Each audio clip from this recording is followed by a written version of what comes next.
को आए कि आप परेशान हो रही हैं, शिव जी के पीछे पड़ने से कोई लाभ नहीं, वो तो जन्म जन्मांतर से युग युगांतर से ऐसे के ऐसे बूढ़े हैं, आप उनसे विवाह क्यों कर रही हैं, एक से एक वर मिल जाएगा आपको। पार्वती जी को डिगाने का प्रयास किया, लेकिन पार्वती जी नहीं मानी और कहने लगी एक जन्म नहीं, सप्तऋषियों से कहा महाराज एक जन्म नहीं, कि जन्म जन्म लगी रगर हमारी, जन्म जन्म लगी रगर हमारी।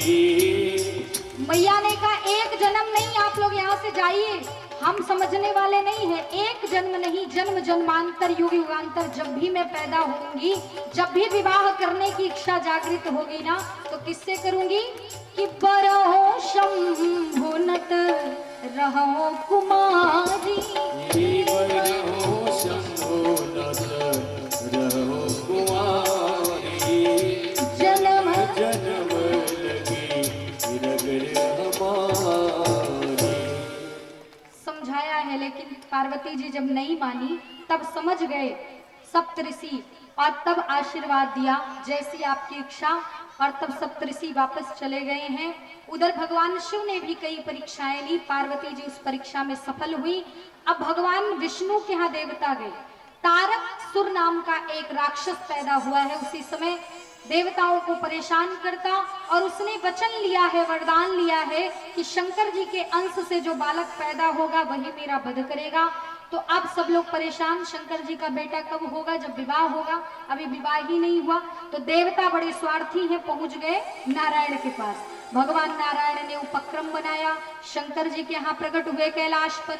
शंकर जी प्रकट होकर के, शंकर जी के यहाँ नारायण प्रकट होकर के बोले आज मेरी इच्छा है कथा सुनाने की। ध्यान से समझना, शंकर जी क्या प्रकट हुए कैलाश पर नारायण भगवान, और भगवान विष्णु ने कहा शंकर जी से आज मेरी इच्छा है कि मैं आपको कथा सुनाऊं। शंकर जी तो गदगद हो गए, भगवान की कथा स्वयं भगवान सुनाने आ जाए तो कितना आनंद। आसन लगाया जल्दी जल्दी, कहा महाराज कहिए तो माइक टेंट लगवाए सिपाह वालों जैसे।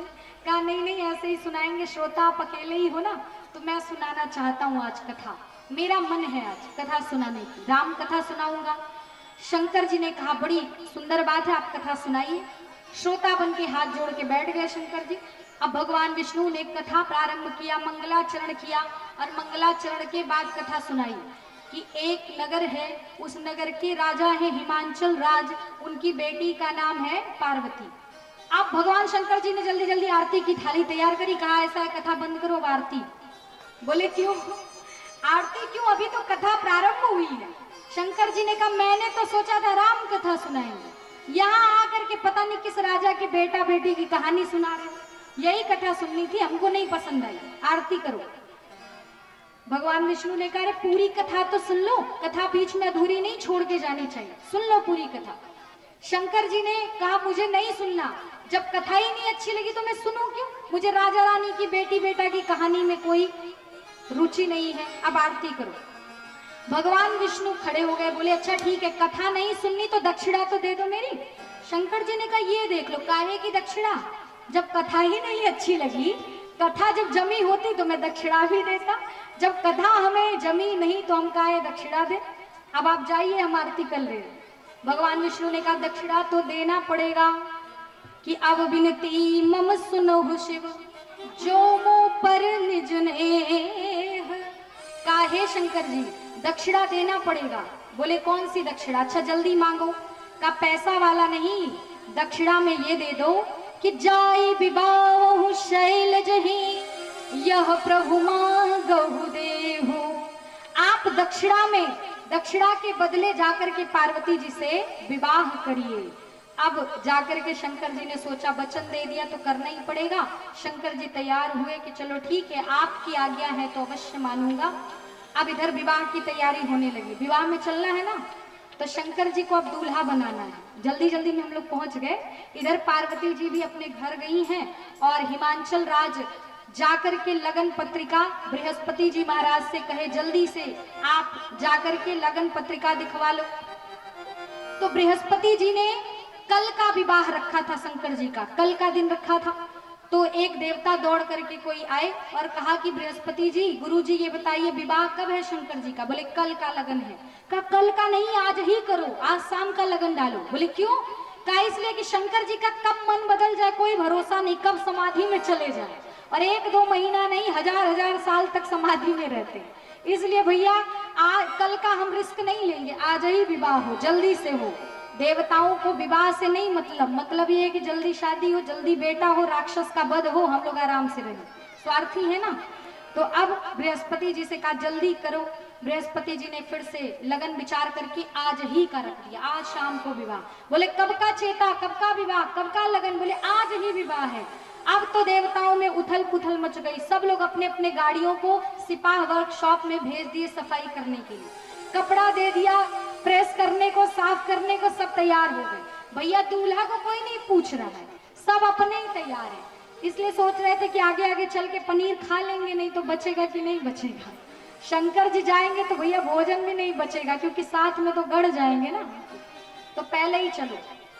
अब सभी देवता तैयार होकर चलने लगे। अब शंकर जी अकेले पड़ गए, बस श्रृंगी और भृंगी 2 गण उनके साथ बैठे। सबने कहा बाबा जी आप दूल्हा हो और दूल्हा को छोड़ के सब लोग जा रहे हैं। शंकर जी ने कहा कोई बात नहीं, विवाह तो मेरा ही है ना, कैसे भी जाऊंगा तो हो ही जाएगा।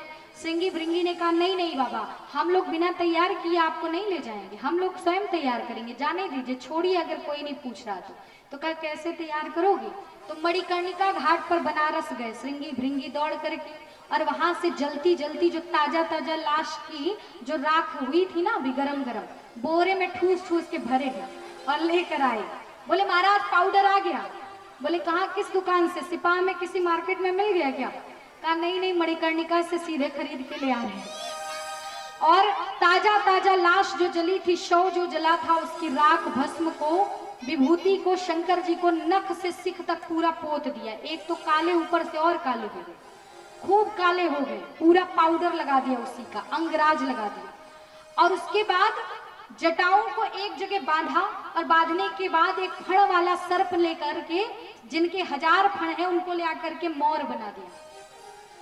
शंकर जी का अब जटाजूट भी सही हो गया, कान में सांप बिच्छू के गोल गोल करके कुंडल पहना दिए गए, गले में सर्पों का, नागों का माला, पहले से मुंडों की माला भी और पहना दिया, हाथ में भी गोल गोल पतले पतले सांप का कंगन बना दिया, जनेऊ भी पतले वाले, 3 सर्प जो पतले वाले थे उनका जनेऊ बना दिया, बाघंबर लपेट करके बांधने के लिए उस पर भी एक सर्प की गांठ लगा दी, करधनी बना दी, बड़ा सुंदर श्रृंगार।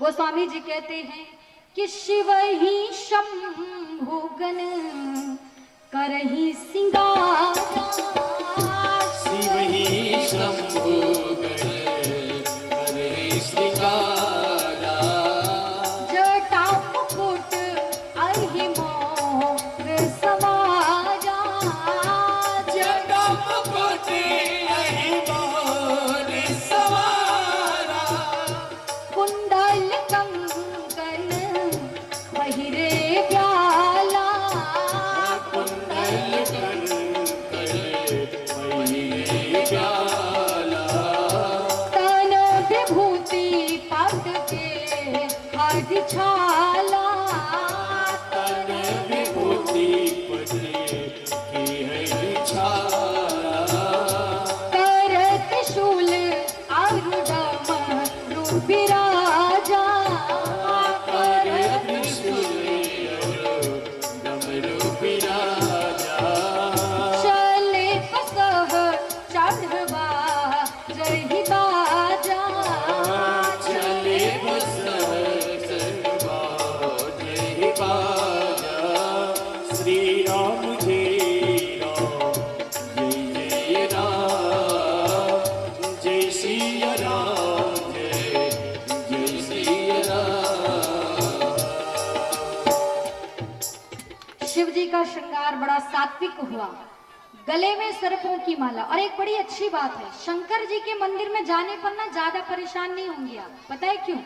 विष्णु जी के या लक्ष्मी जी के या दुर्गा जी के मंदिर में जाएंगे तो, या कन्हैया जी के, राधा जी के मंदिर में जाएंगे तो एक परेशानी है। बोले परेशानी क्या? पत्नी के साथ आप शंकर जी के मंदिर में जाएंगे तो बड़ी अच्छी बात है, पत्नी के साथ अगर विष्णु जी के या लक्ष्मी जी के मंदिर में चले जाए तो बड़ा गड़बड़ हो जाएगा। पता है क्यों? जब साथ में पत्नी को, श्रीमती जी को लेके जाएंगे तो पत्नी ने अगर ध्यान से भगवान की मूर्ति को देख लिया, जैसे भगवान कन्हैया जी को चेन पहनाया गया है, तो मान लो लक्ष्मी जी के गले में खूब बढ़िया मटर माला हो, खूब बढ़िया सा हार किसी भक्त ने सोने का पहना दिया हो, तो पत्नी देखेगी ध्यान से तो कहेगी ये जी देख लो, जो लक्ष्मी जी के गले में मटर माला है ना, वैसी वाली डिजाइन हमें भी सिपाह से, किसी सुनार से बोल के दिलवा देना। तो भैया खर्चे में पड़ जाओगे। लेकिन शंकर जी के मंदिर में कोई दिक्कत नहीं। शंकर जी के मंदिर में अगर पत्नी के साथ जाएंगे तो कोई पत्नी नहीं कहेगी कि शंकर जी के गले में जो मटर माला है वो मुझे भी लाके दे दे, क्योंकि भैया एक बार आ गए ना यहाँ तो फिर भाग चलेंगे। घर कौन कथा सुने, बोलेंगे जान बचे तो लाखों पाए, कथा तो होती रहेगी। तो भैया शिव जी का दरबार बड़ा सात्विक है। शिव जी के श्रृंगार में श्रृंगी और भृंगी ने कोई कमी नहीं छोड़ी, तैयार किया। और नहीं तो कह रहे बड़े सुंदर लग रहे। मोर कहाँ से खरीदे? तो वो फण वाला सांप लगा दिया, क्योंकि मोर पहले के दूल्हा लगाते थे ताकि नजर ना लगे। आजकल तो फैशन में टोपी लगा के चल देते हैं लोग, ठीक है, वो भी जैसी जैसी धारणा। तो उस समय शंकर जी को तो तैयार कर लिया। एक कोयला की चिपटी लिया है, कोयला छोटा सा, और श्रृंगी ने कोयला ले आके चंदा मामा बना दिया है। एक तो खुद ही काले शंकर जी, कह रहे नजर ना लग जाए इसलिए चंदा मामा बनाना जरूरी है। इतने सुंदर लग रहे हो ना, आपकी नजर लग जाएगी, तो उसी पर से चंदा मामा बना दिया शंकर जी की। आप तैयार हो गए तो पहले के दूल्हा तलवार लेके जाते थे, जब भी जाते थे कहीं, अगर विवाह में जा रहे हो दूल्हा बन के, तो उस समय तलवार तो थी नहीं,